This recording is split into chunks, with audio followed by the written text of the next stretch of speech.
All right, I'm going to hit the start button and just wait like 5 seconds and then you can start.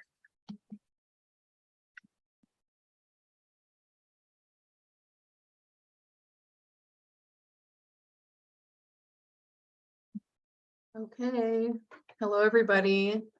Thank you so much for attending this session. We're so pleased that you're here. This is What I Didn't Learn in School, Practical Advice for Early Career Archivists. And before we get started, we did want to thank our sponsor, Rare Book School. They're awesome. Check them out. And I do have a smidge of housekeeping for you all. We will be utilizing the live transcript for this session for accessibility purposes. So if you would like to hide the subtitles, simply click the live transcription button at the bottom of your application and then select hide subtitle. And if your Zoom application is not maximized, you may need to click on the three dots or the more icon to turn off the subtitles. And we are using the Q&A feature. So you can ask questions as we go along. Just make sure you use the Q&A function. We prefer that over the chat. But I guess if you want to use the chat, that's fine. Once again, thank you all for being here. One of the best parts of being an archivist in the Mid-Atlantic region is meeting up with my fellow colleagues at Merrick. It's truly the best place to get to know each other, to make a new connection, to collaborate, and as many of you know, to commiserate. So this session that you're attending today came about from an incredibly cathartic mid-career archivist group at the Spring 2022 Merrick in Harrisonburg, Virginia. That was led by Kay Lewandowska, and she's actually leading another one of those mid-career groups right now, which is really cool. And the well-attended session turned into a very lively discussion on the frustrations of being a mid-career archivist. And some of the following questions and realizations began to ping pong around the room, which were, when was I ever supposed to learn to manage people? I only learned how little we're paid when I got my first job. Who was supposed to teach me about the government contracting system? And I didn't learn the term project archivist until after I graduated. Synthesized, these archivists were essentially asking the overarching question, why weren't we taught this in school? Archivists arrive at their career through a variety of means and avenues. Some opt for the traditional MLIS, others get their MA in a variety of subjects, and others take completely separate routes, either working their way up at an agency, achieving their CA, or falling into this field purely by accident. Regardless of our paths, it seems to me, and I think I can safely say to my peers and my colleagues here, that there was a distinct lack of focus on the practicalities of working as an archivist in the real world throughout our education. Hopefully this is changing. Students and early career folks, maybe you can enlighten us in the chat later if that's true. And archival theory and practice really does matter, but who is recalling Jenkinson and Schellenberg when you're busy applying to dozens of jobs, maybe working an unpaid internship, which is a discussion for another time, or simply trying to manage staff and a budget that is not cooperating with the expectations of your organization. So, this is not meant to be a depressing vent session. Myself and the archivists here are hoping to pass on practical, useful information to our colleagues who are newer to this field, and to make it a bit easier and maybe slightly less of a bumpy road for y'all. So please learn from our experience and our mistakes, ask questions, not only of us in the Q&A later, but of your own colleagues, and if you're in school, your professors. It is our ethical obligation as mid or late career archivists to inform the new members of our field of both its challenges and its rewards. So let's get started. I did want to do a quick shout out to Katie Rojas at University of Virginia. She really helped contribute to this session, but she wasn't able to participate in it. So now we're going to move on to our introductions of our wonderful panel here. We'll start off with me. I'm Amanda Menjivar. I'm the Manuscripts and Archives Librarian at the Special Collections Research Center at George Mason University. And one thing that I wished I learned in school was, what is a project archivist and what is it like working as one? I was not taught that. And I'm going to pass the baton off to Laura. Hi, my name is Laura Christensen. I'm the curator of manuscripts and archives at the Thomas Balch Library in Leesburg, Virginia. And one thing that I wish I'd learned in graduate school is that things are going to go wrong, and what you can have in your toolkit to deal with it when they do.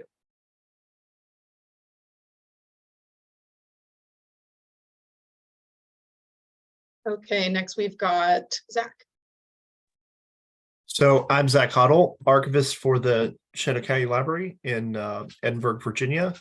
And I think the big thing that I wish I knew was how to manage on your own, because I'm a lone ranger and no one ever taught me that what to do when you are the person that everyone is looking for answers. Frank. Hello, everyone. My name is Frank Vitale. I am assistant professor, university archivist, and special collections librarian, a nice big mouthful, at Millersville University, which is in Lancaster, Pennsylvania. And one thing that I wish I had learned in school was multi-project management, this idea of having about 1,000 different balls in the air that you're trying to juggle and how to make sure that they're all moving forward all at once. And last but not least, Emily. Hi everyone, my name is Emily Welsh, and I'm the head archivist at the Washington National Cathedral in Washington, D.C. And one thing that I really wish I had learned in library school was how to manage volunteers. Awesome, thank you all. So we're going to jump right in, and Laura is going to start us off. Great, thanks, Amanda. So one thing I thought that I'd like to talk about is transitioning in your career and things that I've learned from transitioning between a lot of different types of roles. So I started working in archives way longer ago than I'd like to admit. And in that time, I've worked with political papers in a university setting. I've been a project archivist. I've worked at museum archives. I've worked in public libraries, and currently I work in sort of a hybrid public library, special collections, government archive. And one thing that I have gathered from all of this experience is never to sort of downplay the things that you pick up in jobs that are not necessarily what it is that you started out to do.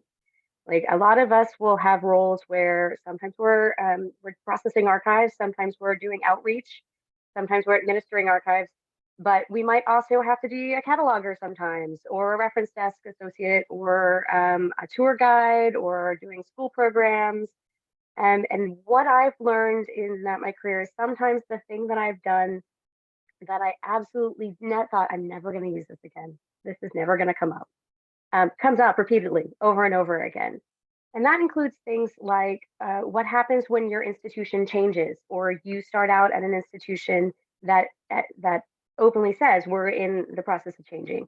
Several times when I've moved to a new environment, I've been told, we plan to expand our library, or one of our needs is additional space. So we're going to need to look at space planning and identifying needs. And I had received no training for that in graduate school. So having to go out and figure out how to establish what our needs are, what's in the collection, how to figure out how to estimate future space plans, are all things I've had to go out and figure out where to get that information.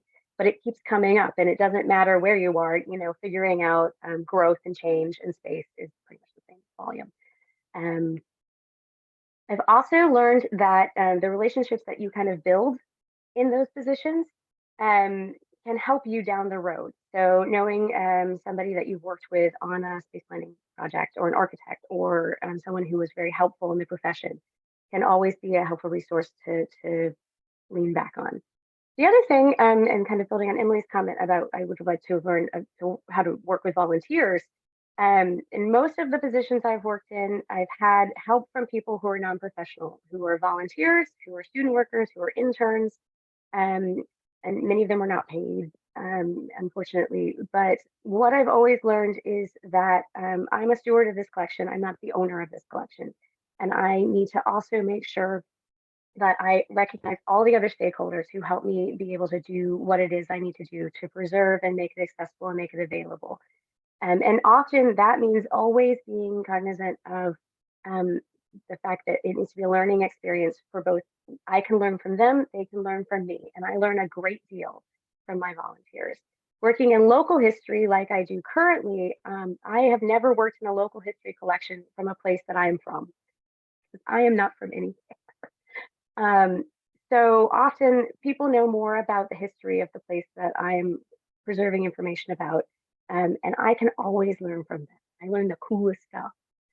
Um, I also just wanted to say one tool that is useful across the board in this is simple and clear communication, establishing, what are the rules of working with materials in my repository?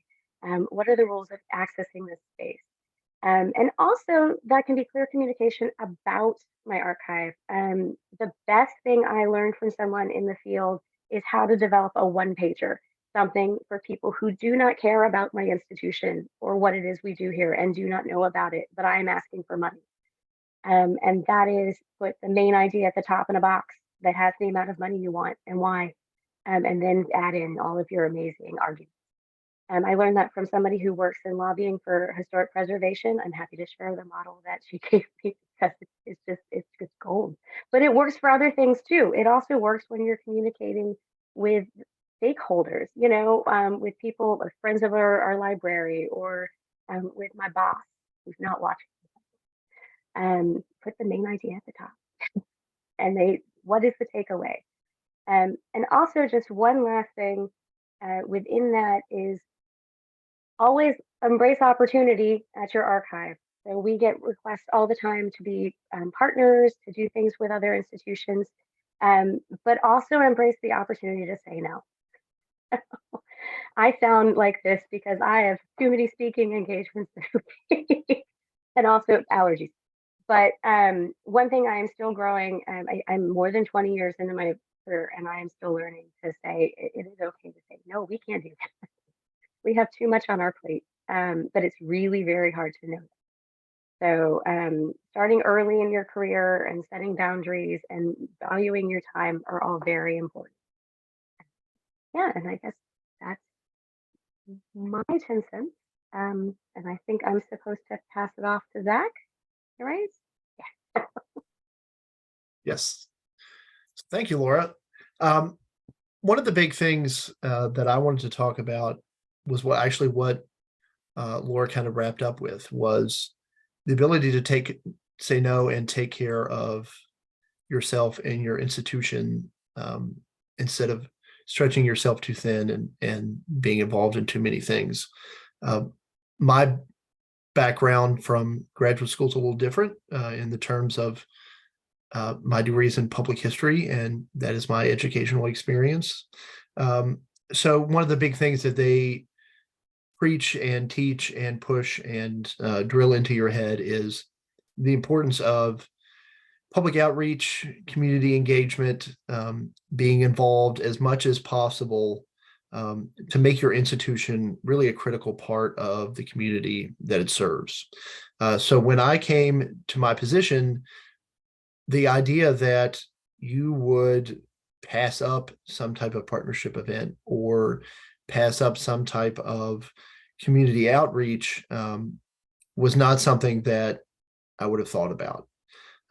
However, now being here for 8 years, I've learned that is critically important for our institutional health, but also for our staff health, which is primarily me, in order to be able to say no and be able to turn down sometimes community partnerships, even if they sound very interesting and amazing and could really advance your institution, because you have to know what you can and can't do as a practitioner in the field. So what I've kind of learned over that time that I've been there is the need to really do a cost benefit analysis when something comes across your desk that someone is asking you to participate in. You have to be able to determine for yourself what is the cost of whatever someone is asking me for myself. Like what kind of time cost is that going to be? Brain power and thoughts and creativity, all those intangibles. The cost to my institution, as a lone arranger, when I go to do a program, that means that there's not someone there to help researchers. We can't make 2 appointments at one time. So I have to be able to determine what the cost for that is and the lost hours that someone may not be there. And also the cost to the collection, which I think is something not talked about a lot, in terms of we have to determine, is there a cost in lost time processing items, digitizing items, making items accessible. There's a cost whenever you have to do something that, and you have to weigh all that against the benefit to what something could bring to your institution. And the critical part of that is knowing what is the core mission of your site.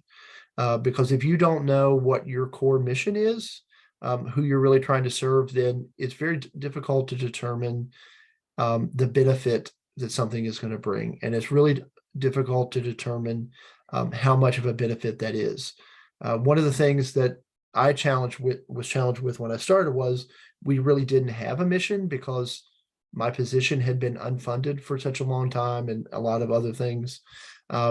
So we really struggled when I first began to be able to do that cost benefit analysis, because number one, we were building up public outreach, and number two, we were trying to determine what our mission was going to be. And over the course of several years, I learned the need to bring that in, to draw those things in, and be able to make informed decisions. That really, one of the big things that benefits us and that I've started to do is really limit what we do in terms of our mission. So it is now incredibly defined, and then use that to help us really start saying no. And this sounds terrible, to reduce our community outreach and public engagement, because there's only so much that we can do, especially things that are directly related that are benefit our mission. So once you start to do those things, it kind of frees you up to be able to complete all those other things that public outreach and things were costing me. So that's one of the things that I think is incredibly important, is being able to take care of yourself and your institution in terms of really setting expectation and boundaries for, yes, I'm going to do this, or no, I'm not going to do this. And this is why, because it's better for the health of all of us. So is Emily next? Me. Thanks, Zach. So for my portion of this session, I'm going to be talking about advocating for yourself and for your colleagues in the bureaucratic system of an academic employer. So these experiences are pretty based around my own work experiences at a public university. So they are more academia specific, but I do think it's applicable to other kinds of institutions and organizations. So I should start off by saying that no matter where you are in your employment hierarchy, it is always worth it to advocate for yourself, and if you're able to, for your colleagues. So what do I say, or what do I mean when I say advocate? I feel like there's a lot of different kinds of definitions for that word. For my purposes today, it essentially means going to bat.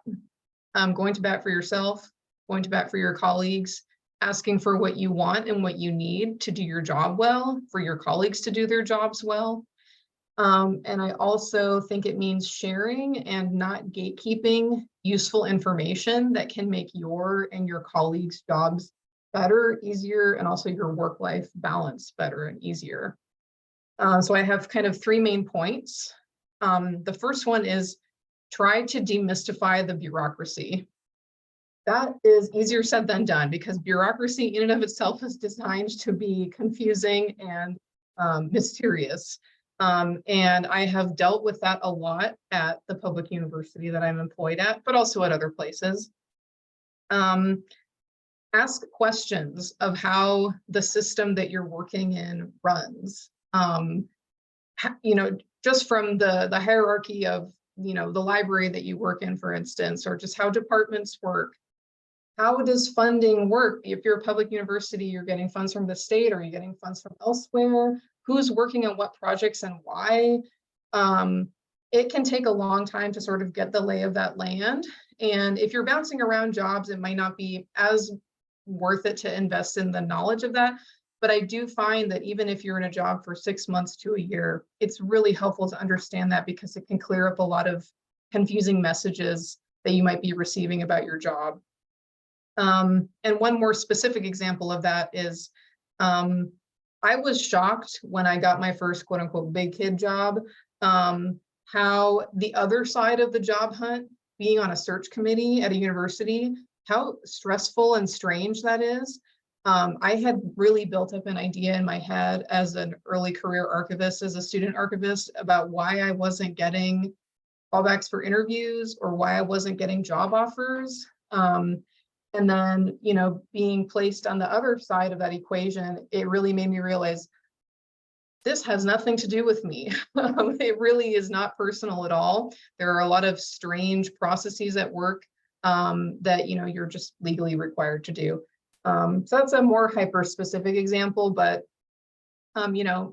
just please don't take that kind of rejection personally. Just remember that there is a strange machine at work. And once you understand it, you can go, oh, okay, it wasn't me. It was never me. And in the vein of demystifying bureaucracy, my second point is talk about money. Talking about money at work is very taboo. It still is. I think it's getting a little easier. Certain organizations are, it's less taboo at certain organizations than others. My personal experience at Mason is that it's gotten less taboo as I've worked there. But talk about, you're at a university, pay bands, salaries, hourly wage, budgets, whatever you're dealing with. As you work at your institution, academic institution, wherever you are, and you begin to get trusted colleagues and work friends, those might be the first people that you can speak to about these kinds of things. Even just a question as simple as, like, I don't fully understand how my job is funded if you're on a grant project. I worked a contract job for 1.5 years, and I never fully understood how my job was funded. And to be fair, my supervisors tried to find out, and it was always kind of mysterious. But I did ask those questions, and it helped clear up some of the confusion. In addition to talking about money in your job, this is kind of just regular job 101, but I think it's especially important for archivists for you to negotiate your salary. I can't tell you how many times I've spoken to an archivist who didn't negotiate their salary for their first big kid job, because they were just so grateful to have gotten the job in the first place. They were just so relieved. Oh, I finally got a full-time benefited job. I don't want to rock the boat. I can promise you, if you're rocking the boat by negotiating your salary with this employer, you might not want to be employed by them. This is par for the course. I see you, Frank. This is par for the course for an employer. They're dealing with salary negotiations all the time. So come to the table with a number or with a range, and ask them straight up. And sometimes that salary is not going to be negotiable, and hopefully they will tell you that straight up. And if it's not possible, that doesn't mean the job is not worth, accepting. But you can see what other intangible, they like to call it, benefits that you can negotiate. So for instance, at a public university like Mason, you might be able to negotiate professional development funds. I was able to get a decent amount of professional development funding even as a part-time worker there. You might be able to get funding for trainings and workshops that can help you advance your own personal career while you're employed by them. Some places offer signing bonuses, so they might not be able to pay you a larger number over time, but they can offer you some upfront. And then also a lot of academic institutions offer tuition reimbursement. So you can potentially pursue another degree for free if you wanted to, and that might be worth it to you. An example of this from my own career, my former supervisor, who was in this position before I was, when she left, and I knew that I wanted to apply to this position when it became open, I just had a frank conversation with her and asked, hey, how much do you make?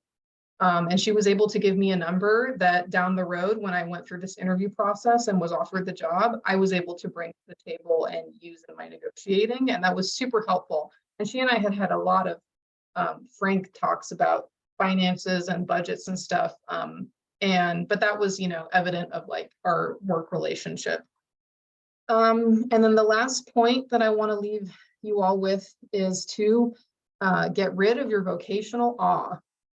And if you've never heard of the concept of vocational awe and you're a student or early career archivist, I highly encourage you to research this.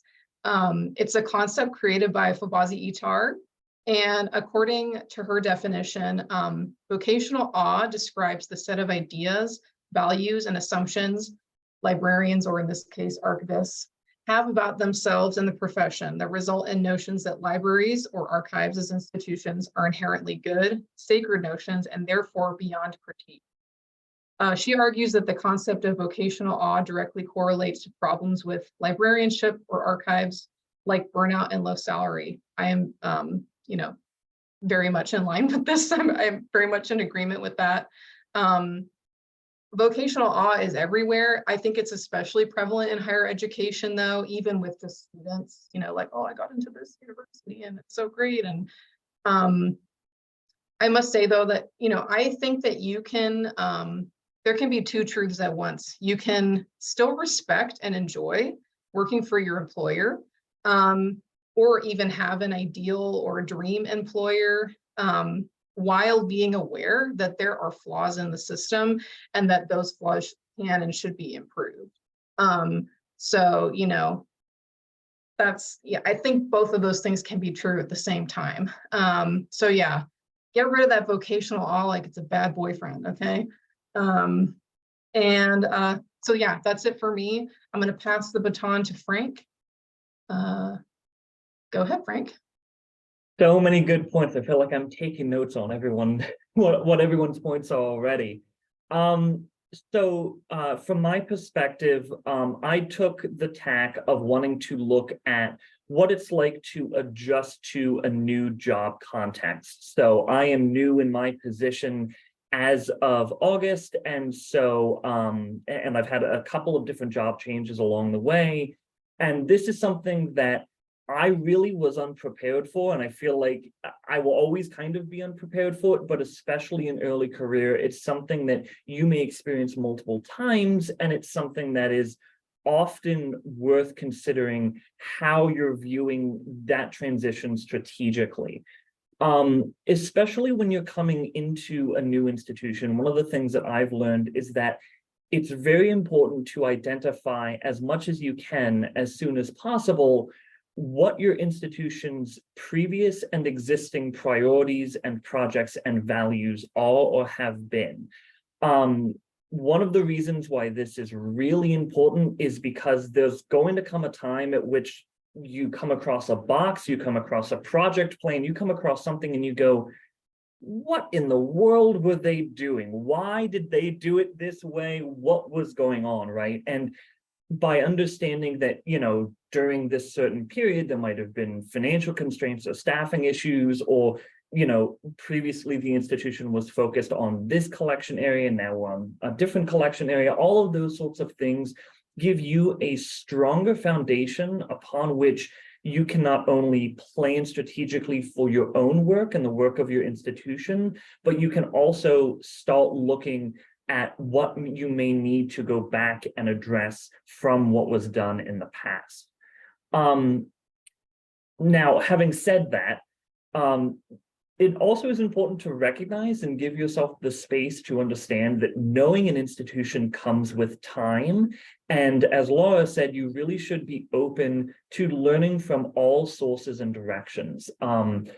I am still a little bit in this stage, and I will sometimes say the phrase, I'm still learning where the bathrooms are, so I need a little bit of time to understand what is going on, not only with a new institution, but even if you are switching roles within an existing institution that you are already at, it really helps to give yourself the space as a professional to really absorb what you can about those policies, the procedures, the workflows, the standards that your institution is working with, and just in general, the context that you're working in.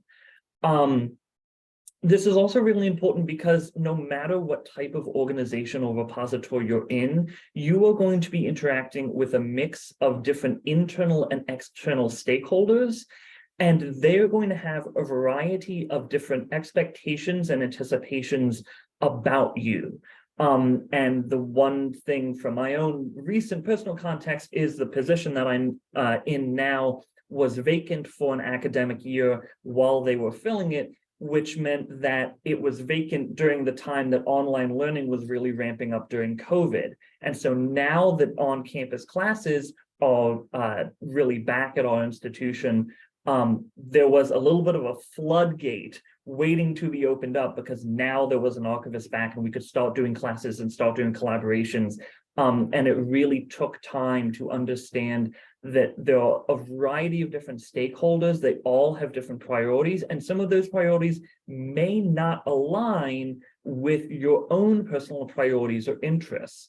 And so you really have to find a space to allow yourself to grow and have agency as a professional. And also making sure that you're maintaining positive collaborations, positive engagements with your patrons and with your partners at your institution and beyond. The second point that I want to make is that we oftentimes talk about, jobs in archives as if all archives are very similar. And the reality is they really are not. In the brief time that I've been in the profession, I've worked in corporate records management, I've worked as a private contractor for individuals and companies, and I've worked in academic archives, and they're all very different, and even from one institution to another. In my current context, I am a faculty member in an academic institution, which is something that is completely new to me. Although I have worked at other universities in the past, I have never worked in a setting where I am on the tenure track, right? And this is something that is not really taught well, if at all, in graduate programs. The only mention of tenure that I can recall from my graduate program was a debate about whether or not tenure was a good or a bad thing for the profession, not how you handle tenure as a professional, not what it means to, set up a research agenda, things like that. All of those conversations are very different from when you're in a corporate setting, and none of that, none of those priorities are necessarily the same. The skills transfer from place to place. And so one of the things that as an early career archivist, I really tried to hone my skills in, and I still do this today, is this idea of having transferable skills and figuring out how to explain how those skills transfer from one context to another. Because if you cannot explain it, nobody else is going to be able to make that connection for you. The last thing that I will put out there is that whenever you're coming to a new institution, especially if it's your first adult job, in archives, where it's your first time being out of the realm of theory that you have in graduate school, and you're now trying to apply archival practice, you really find yourself having to do that balance between local context and capacities and the theoretical best practice. For those of you that attended the MacGyvering the Archives talk earlier, it really was fantastic. And there's a quote that I am going to repeat from one of the presenters, Scott Kiefer, who said, "In theory, theory and practice are the same. In practice, they aren't." And from institution to institution, no matter if you are a lone arranger part-time in a local library, or you are at an all one research institution or a multinational billion-dollar corporation, there's going to be that balance that you're going to work on striking, that you're going to have to work on striking with all things. And that really comes down to, again, having some of the time to get used to the different practices, get used to the different priorities, and figuring out where you can streamline things, finding partners so that you can bring in new resources or more staffing capacity, figuring out how to accomplish 2 tasks with 1 action. So currently, we have a graduate student working with us, Shane Moran, who has developed a way for us to go through all finding aids to not only make them DAC compliant, but also to perform reparative description at the same time. So we're able to really streamline our processes.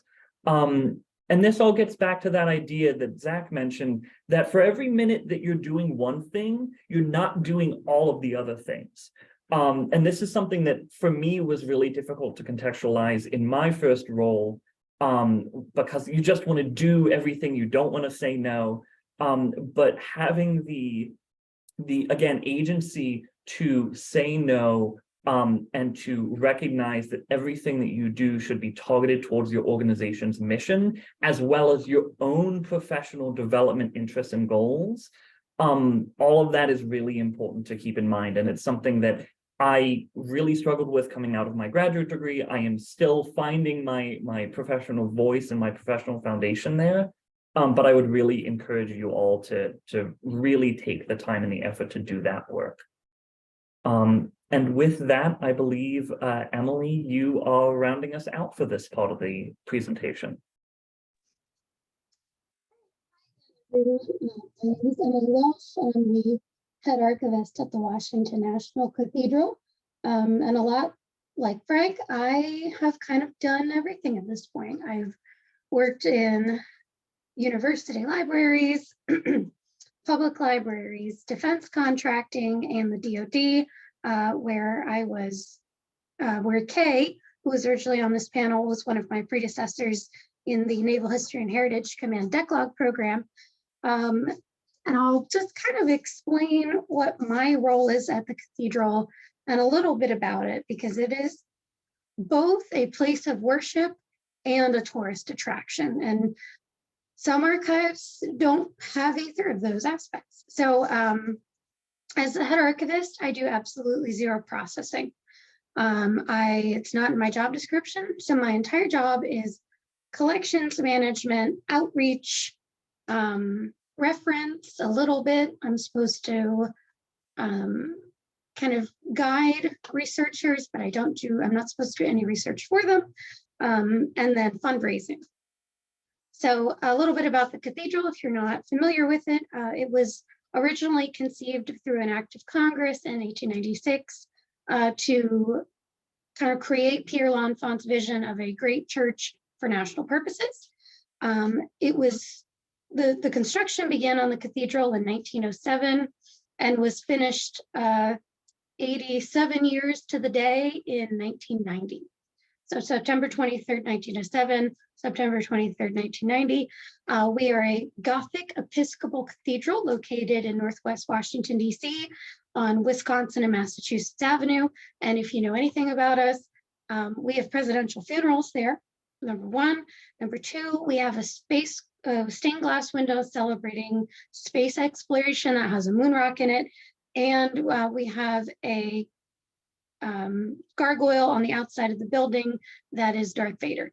So if there's anything you know about us, it's probably those 3 things. And when Amanda asked me if I was interested in participating in this panel, I jumped at the invitation immediately because she and I, have known each other for a long time. Amanda was one of my bridesmaids in my wedding last year. And we've had so many professional and personal conversations about, why didn't I learn any of this? These are all really important things that I need to know as a mid-career archivist. And I've never heard this before. So I went through kind of all of the positions that I've had, but I think this is kind of my first big girl job as the head archivist at the cathedral.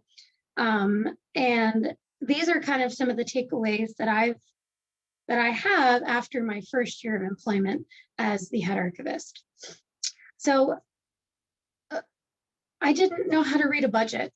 I mean, obviously I can budget for myself and my household, but reading a business budget and on, line item budgets are really different than, checking your bank account to make sure all of your payments went through.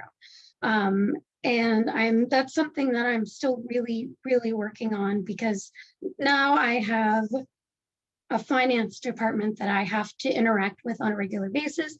Anytime I order something from Hollinger, I have to submit a receipt. I have to go over my budget. I have monthly budget meetings, and I don't recall any sort of discussion about budgets in library school whatsoever.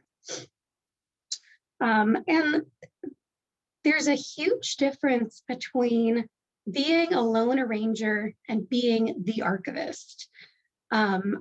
I have learned a lot about being a lone arranger in library school, and I have been one in the past at a couple different positions that I've had, but I didn't know about being the only person in the room who speaks this language.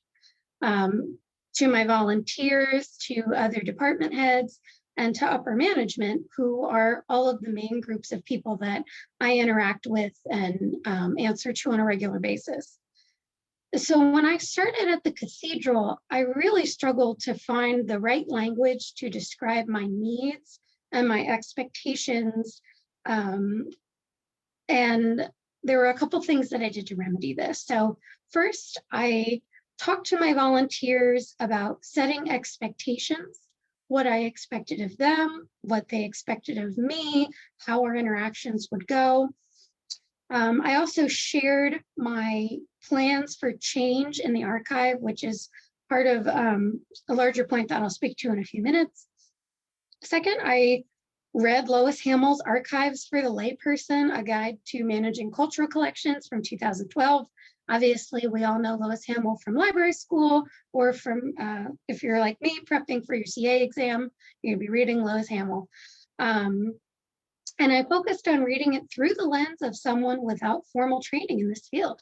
And I realized that so much of the language that I use to describe my work only makes sense to other archivists.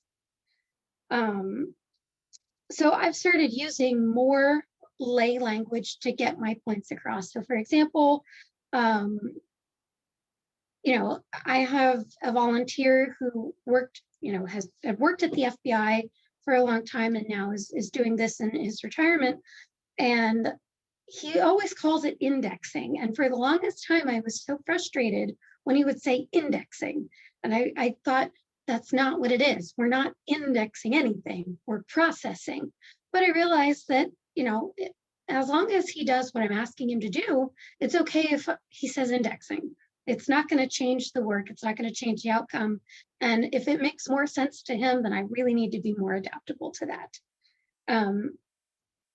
And every other place I've worked, because I wasn't the only one, I could use our specialized language that we use to communicate with each other. But that's just something that I had to change when I got to the cathedral. And it's been a great experience to have to kind of refocus the way that I communicate with others. So as I mentioned, I'm the only staff member, and I manage a group of volunteers. I have 8 volunteers and 1 intern right now, who I'm very sad she is finishing up her internship in a couple of weeks, and I'm really sad to see her go. And I would say that my experience is fairly specific, but not limited to the cathedral. And we all know that archives rely heavily on volunteer, intern, or other unpaid labor, which is a separate thing that we don't have time to get into today, right here, right now. But there is another side to volunteers, especially when it comes to volunteers that have been there for a long time. I have multiple volunteers that are going on 35 years of service to the cathedral, because people love the cathedral. People find a lot of family and faith and have wonderful experiences there. And while that's generally a good thing, there have been a couple times where it made my life kind of a living hell. So when I came in, I had a core of 11 volunteers. And some of the experiences that I had include the volunteers had developed feelings of ownership over the materials and attachment to previous staff. They can be really resistant to change. And if you're young, you may encounter ageism. I had never encountered ageism before this job. And I didn't know at first, like, you have a feeling that there's something there, but you don't want to rock the boat. You don't want to make waves. You just want to do your job and be good at it. So for a while, I didn't say anything. And again, you have to be willing to make change. So when I came in, my volunteers were using a 40-year-old in-house controlled vocabulary that was super limited to mainly art objects at the cathedral. So stained glass, rood screens, narthex, cathedral words that only cathedrals use. And they were using these terms to put into a database that came out in 1995 that served not as an archival database, but as a traditional database where it was input query, output answer, that lost all historical and situational context for this institutional repository. It was a mess, and I was extremely overwhelmed. They were processing at the item level. So there was a huge backlog. There's still a huge backlog, but we're slowly kind of winnowing it down. They were writing in pen and using non-archival folders. So these were the first big changes that I had to make, and I still got pushback. There were still volunteers that said, well, we did it for 40 years. Why would you change it now? And no matter how much, my degrees, no matter how much my experience, it didn't matter to them. I was coming in, I was young, I was making changes, and they didn't like it. So what can you do? Obviously, you need to change, and sometimes you'll get people that are really, really, really against change. And I had gone to a colleague that I'd known for a long time that really helped me out, and I am happy to pass this advice on to anyone else. Try to understand their point of view. Change is scary. Change is scary for everyone, and people react to it differently. And it's a lot of putting yourself in their shoes. Try to educate them in a respectful and appropriate way. Don't come off as condescending. Don't come off as, well, I know more than you and I'm telling you what to do right now, even though you feel that way, because I definitely felt that way. You have to be polite and respectful to others.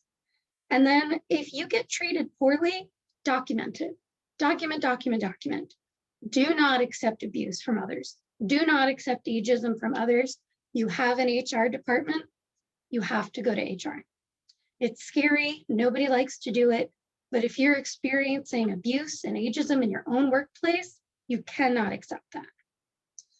So that's kind of the most I can say about my volunteers in a negative light, because otherwise they're absolutely fabulous. I have 3 former professional librarians in my core, and they're absolutely wonderful. They love to learn.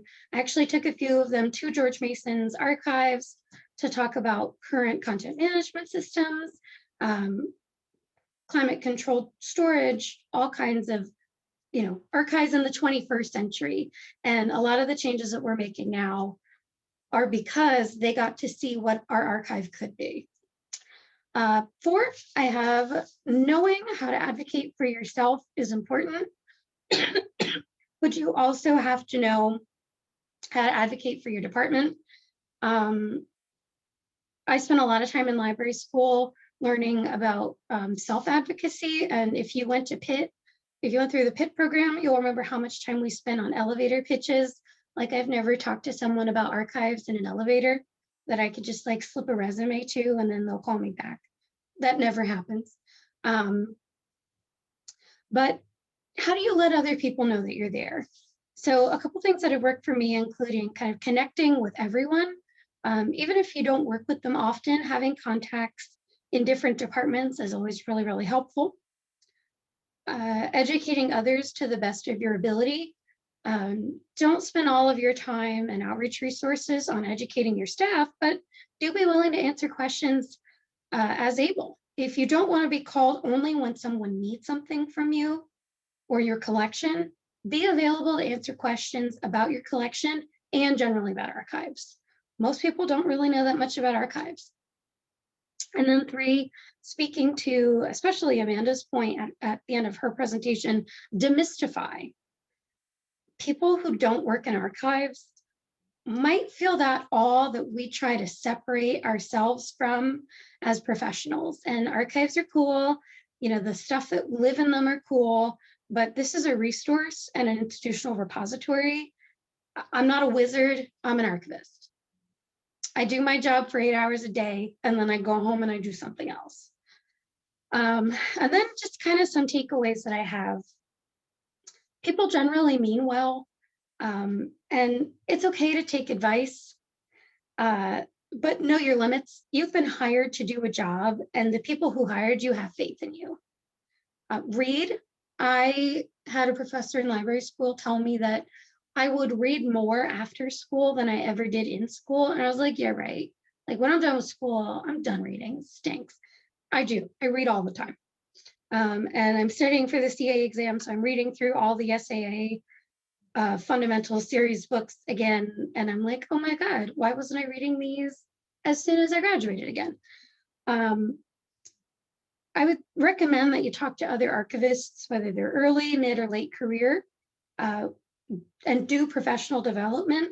You know, we have a built-in support group of other professionals who are here to help us. It's okay to reach out. It's okay to vent. You know, happy hour is great. If I was not at home with my foot in a little cast, I would be going to happy hour at the end of this with my colleagues. It's okay to reach out and ask for help. And speaking to Frank's point, don't expect to understand everything about your organization right away. Organizations are complicated, they're bureaucratic, especially in a church. There's a lot of things that just don't make sense. And it takes a lot of time to figure out what makes your organization tick. And then finally, have faith in yourself. You got this job. You know what you're doing. Don't let anyone tell you that you don't know what you're doing. And that's it. Hear, hear. We need a t-shirt with that phrase, I am not a wizard, I'm an archivist. So we have a lot of questions in the Q&A already, so I think we should just dive in. I'm not sure if one of our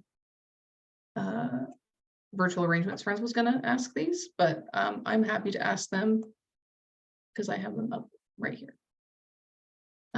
So starting with the first one, I'm really disappointed in the lack of practical knowledge offered through my MLIS.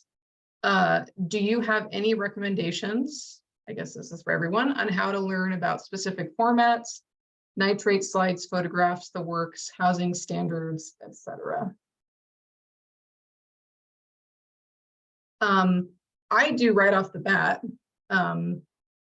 NEDCC, Northeast Document Conservation Center, have excellent workshops and webinars that even if you have to pay out of pocket, I think they're very affordable. And if you can get your professional development funding to pay for them in a job, even better.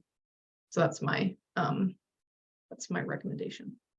Yeah, echoing off that, NEDCC has a ton of free information if you have the time to read it. Like, I constantly rely on that. And also, there used to be a very old resource called Conservation Online that was sort of conglomerate of a lot of information, that if you get something really esoteric, sometimes it was very helpful, but it's really good. And it's still out there, but it's old. Similar to NEDCC, there is CCAHA, let me get it right, the Conservation Center for Art and Historic Artifacts. They also have some webinars, both recorded and on demand, and some educational information. And in general, I will say it is really helpful for me, especially when I go to conferences like MARAC, to speak with vendors that you're working with or that you might work with in the future, to just get an idea of what they have available and the kind of things that they can teach you. Because, you know, yes, there is a transactional relationship with some of these things, but what they don't want is for you to buy the wrong housing or buy the wrong scanner and it just not do the right thing. So taking the opportunity as much as you can to sort of on a case-by-case basis, while also recognizing that you don't need to handle everything and know everything in the moment. Things will pop up that you get to learn about as they pop up. So I've been learning a lot recently about HVAC and environmental controls because that is popping up in my job. Whereas, you know, some things you will learn as they arise, and recognizing that those research skills that you have now in school will continue to help you in your good stead, just like you will constantly be reading, you will constantly be researching. And I'll add two very simple things. Number one, Google can be one of your best friends, assuming that we are all adults and know how to weed out the good from the bad via Google. I don't know how many times that just Googling how to do something has helped me find. And the second piece is, you know, your colleagues, both ones you know in person and also ones you can reach through various different channels electronically. I mean, I have also been dealing with a bunch of questions about HVAC and a possible renovation that we may have. And if all else fails, there's a Archivist think tank on Facebook group that I regularly post questions to and get good answers from. So don't be afraid to ask your colleagues, because they'll definitely be there to help you. I agree with everybody. Okay, next question from Paige. How have you dealt with introducing your grad school ideas into generational archival practices at work?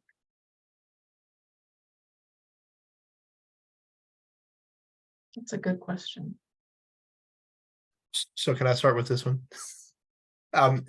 So when I this is not as much a generational practice, but when I started, my position had been unfunded for about 5 years, and the archives had been under the domain of about 4 to 5 volunteers that had made the archives their space. So, and I'll, you know, it was what it was. So I think one of the important things that I learned in introducing completely new ideas to a group of untrained volunteers and trying to make some changes is, number one, you have to understand where they're coming from. So we had one volunteer who was still semi-active. She was a retired public school librarian. So, I mean, that was her background and her way of thinking. So in order to introduce it, and her major complaint was always, well, the things are never together. The like things are never together. And without understanding, you know, the importance of collections are not sorted by subject matter, Bonnie.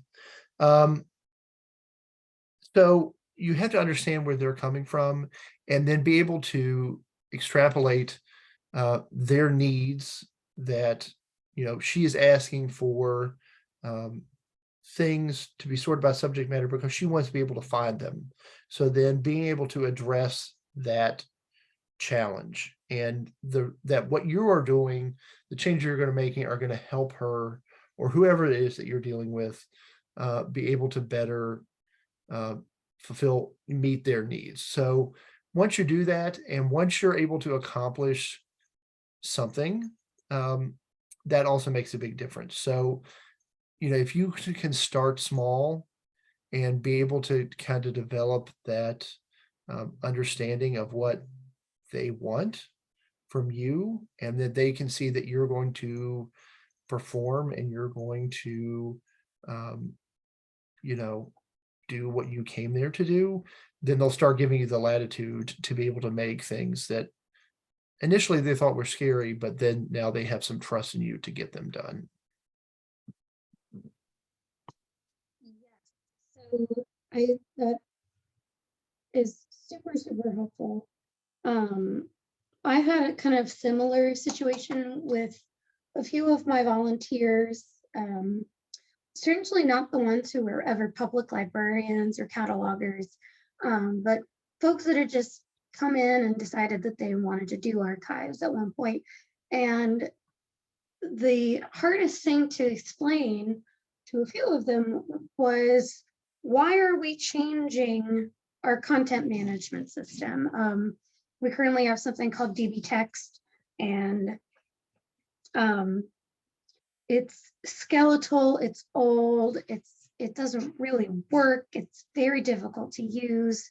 If you use it on 2 different computers with the same entries, you might get different results because it has different access depending what computer you're using.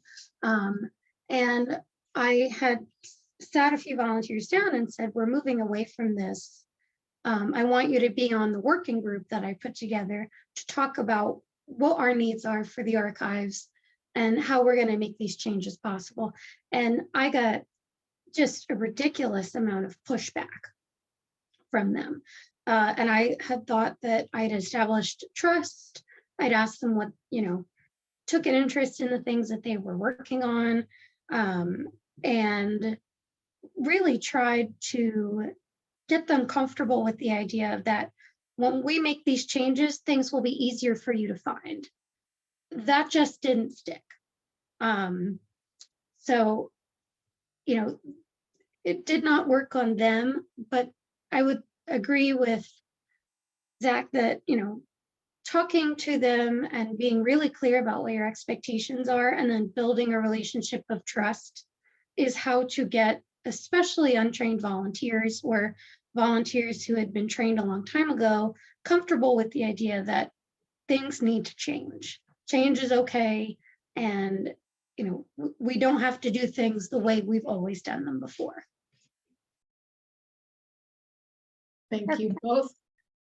Laura, is it okay if we move along? It's we fine, have yeah. so many I was questions. gonna go ahead. say a thing about really quickly, working with other staff. Sometimes it's important to sit down and talk about the source of this, because I have worked with people who they were coming from a different side of the field, and we had to meet middle and decide on a standard for the future, which I highly recommend. It's not a pretty, but if you can meet at the table and decide what you're doing, it saves a lot of time in the long run. Thank you all. We're going to try and answer as many of these as possible, but if you don't get your question answered, please email one of us when this is done. This is actually a question that we had as a filler question, so this is great. If you could go back in time, what classes in your master's program do you wish you could take? I'm thinking about taking a programming course, but there are only so many electives you can take. Thank you, Rebecca, for that. I got that one. Okay, I took one programming course, and it was the worst experience of my entire life. Like one of the truly most stressful experiences of my life. And if you have someone, if you have a professor that can really give you that kind of foundational programming knowledge that you need, totally do it. I regret not taking more, but I was so scarred by the one that I took that I have completely forgotten everything I learned, and I'll never do it again.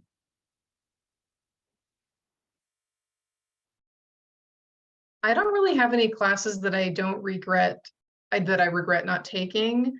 But I do think, like, I guess this is a different answer to the question, but I think if there could be a class that I wish had been offered, it would be a class on like the real world, like this, like what is the real world of archives like? And I did have one class taught by, oh my God, I'm blanking on his name. He's a wonderful archives guy who was originally at NARA and he's somewhere else now, but he taught a class on management, just plain old management, how to manage people.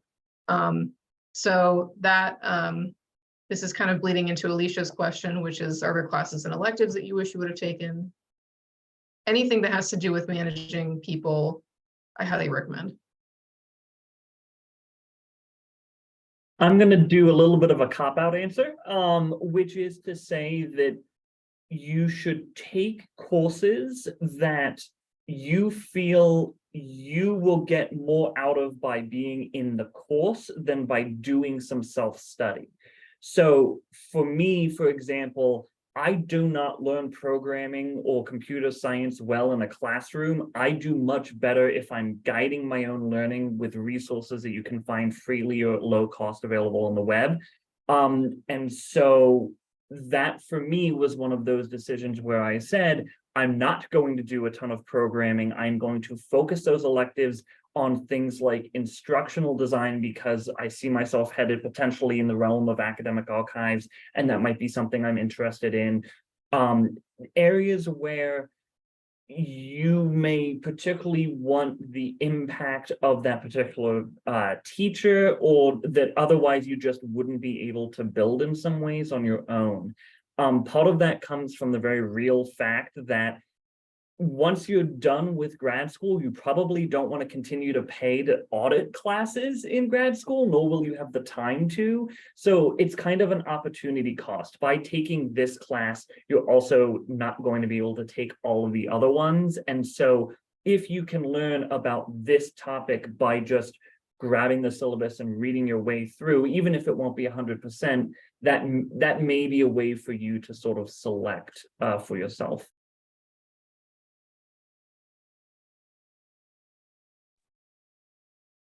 I think I will add, this is not a specific class, but taking the opportunity to take classes outside your program, I find were some of the most beneficial. I mean, obviously the program builds foundational knowledge, but things like grant writing and management, leadership. I think with the class I regret not taking the most is we were trying to get a sign language class that I was very excited to take. So things like that you give you a skill, like a unique skill that you're going to be able to use, I think are incredibly important.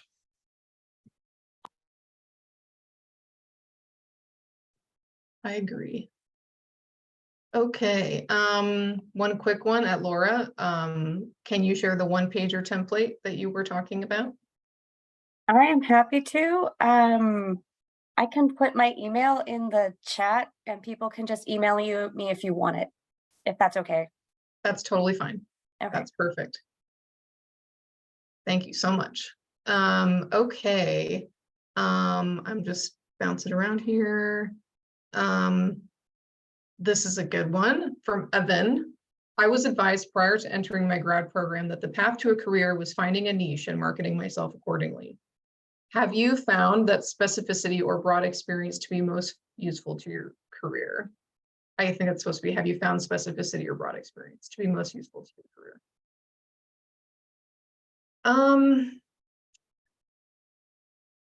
I personally, I was never advised this, like marketing myself with a niche. I would rephrase that as try to figure out as early as possible what archival path you're most interested in. It's less about marketing yourself, I think, and saying I'm this kind of archivist or I'm that kind of cultural heritage person, whatever. But it's figuring out what is the most interesting focus and what is the most interesting environment for that focus.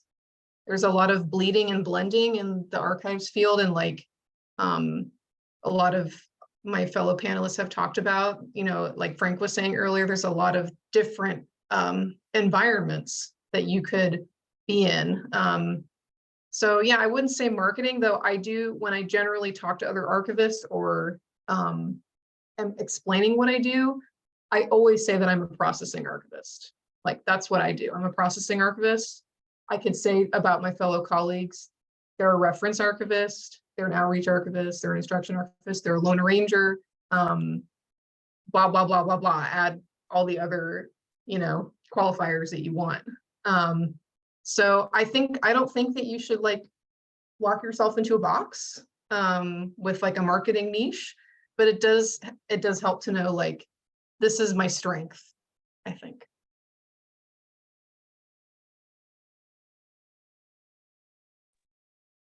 I will echo that sentiment of thinking about transferable skills. So one of the things that I got as a really good piece of advice as I was entering the field was that for every job, there's going to be some skills that they're going to care about more or less than others. And so you should be tailoring your experiences and how you talk about the jobs that you've done in the past to really surface the things that matter more. And so in some ways that kind of sounds like you're turning yourself into a niche individual, but what you're really doing is taking all of those transferable skills and highlighting the ones that are going to be more or less important.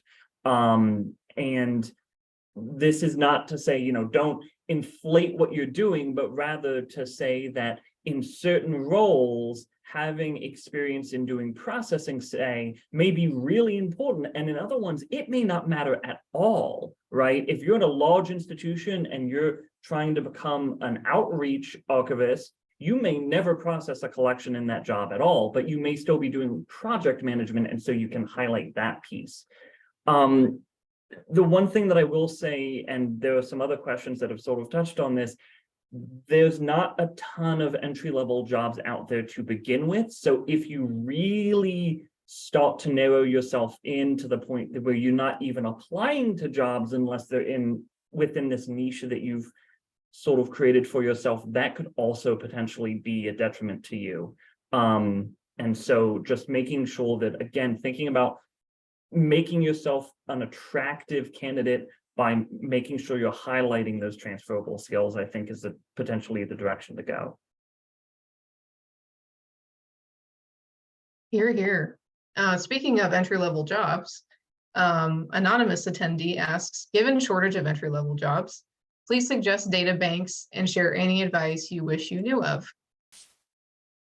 Archives gig. If you don't know about Archives gig, get on that Archives gig. Meredith, the lady who runs that, she's a saint. She is a saint for running archivesgig.com. That's my plug. Every job I've ever gotten, I got through Archives gig. Every job I've had an interview for, I got through Archives gig. I've never met Meredith. I wish I could.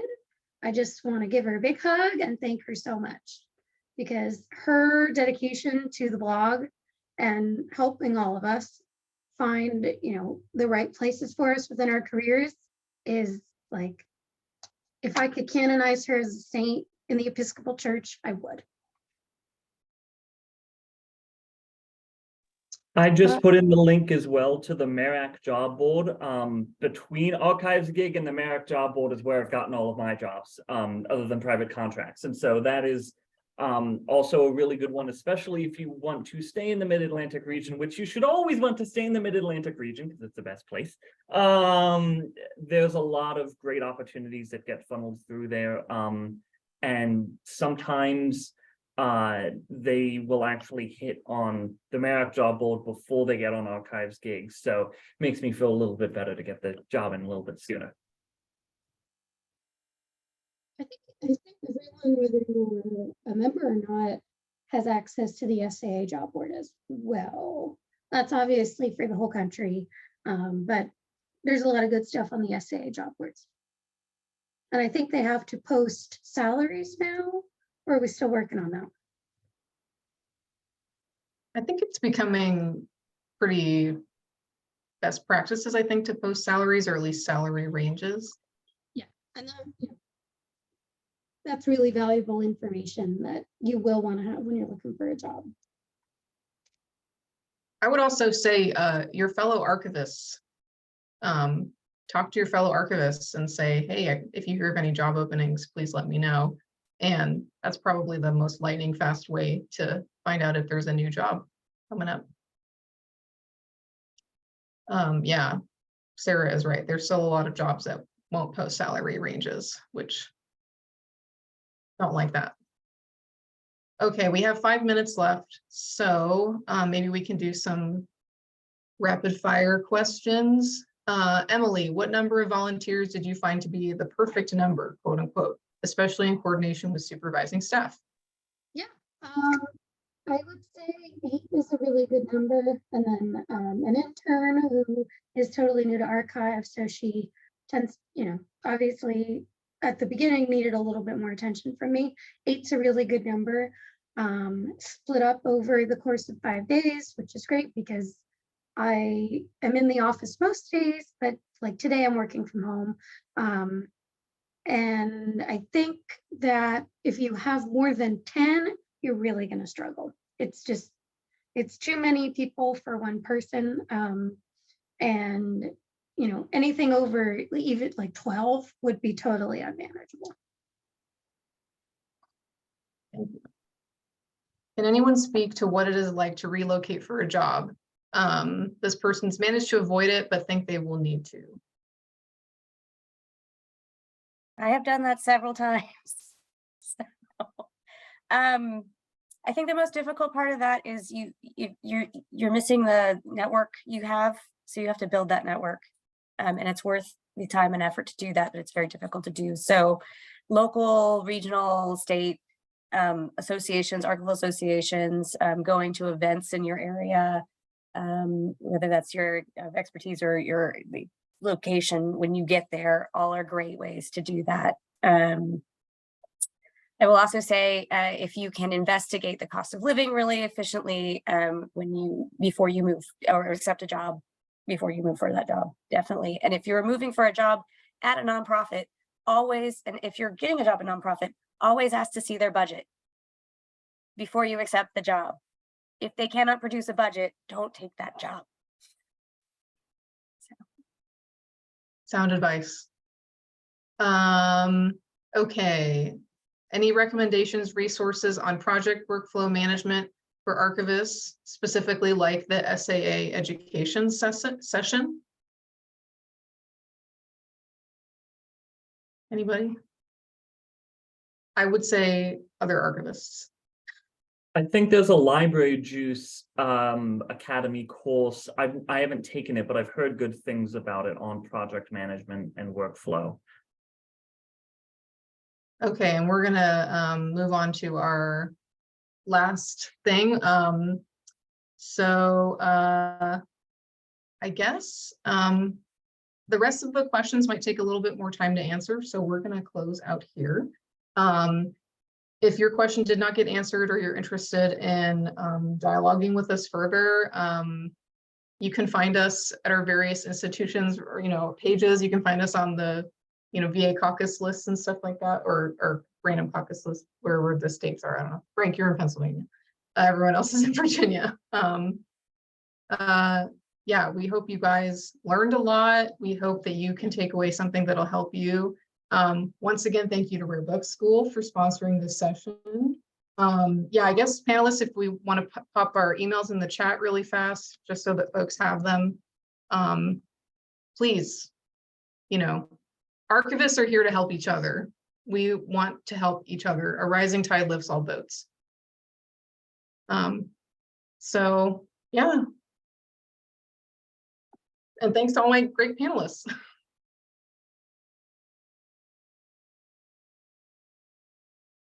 And thank you again to Rare Book School. I think I said that, but